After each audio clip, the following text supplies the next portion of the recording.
The commercial plane went from strength to strength, however, and soon development was underway on a new, further stretched, wider-bodied variant with space for comfortable bunks for the passengers, to be the Douglas sleeper transport, the DST. Fitted out as the airborne equivalent of a luxury liner, the DST took off for the first time on December the 17th, 1935. But the extra space of the new plane did not have to be devoted to bunks and sleeping compartments.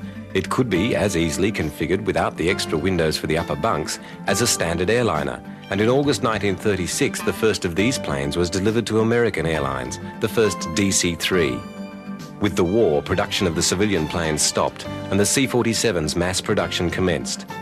These planes saw service in every theatre of the war, in all conditions and in many roles. Their use in New Guinea was typical of their importance. On the ground, the Allies and their Japanese opponents confronted an environment where everything moves slowly, trapped in the mud of the jungle.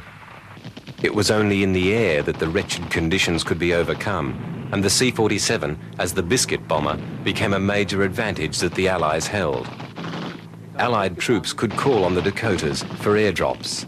Airdrops backed by an efficient logistical train to meet demands for all the material needed in the front lines, from munitions to rations.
The supplies were carefully packed to withstand being dropped from the air.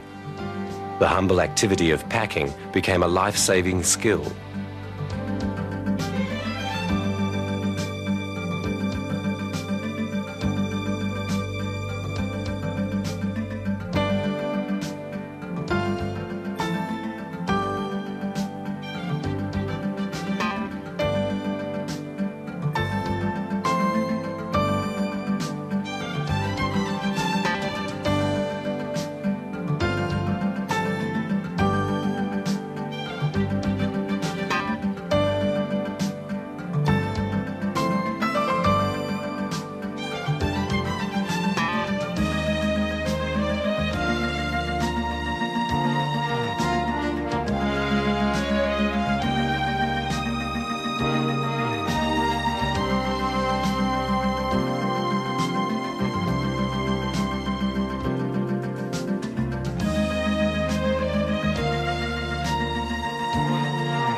When orders were received, they would be hurriedly put together for transport to the waiting C-47s, while the pilots were carefully briefed to find the drop field, usually just a small clearing hacked in the jungle and marked with old parachutes from previous drops.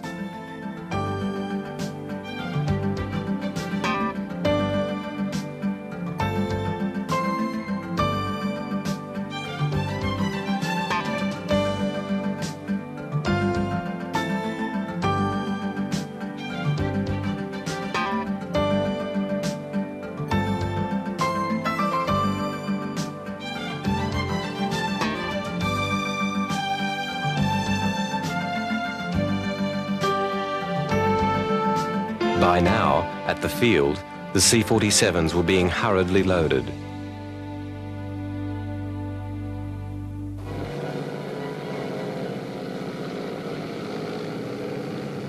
Then the biscuit bombers, escorted by fighters, would set off.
I'm the guy in that P-38. I'm upstairs looking out for trouble.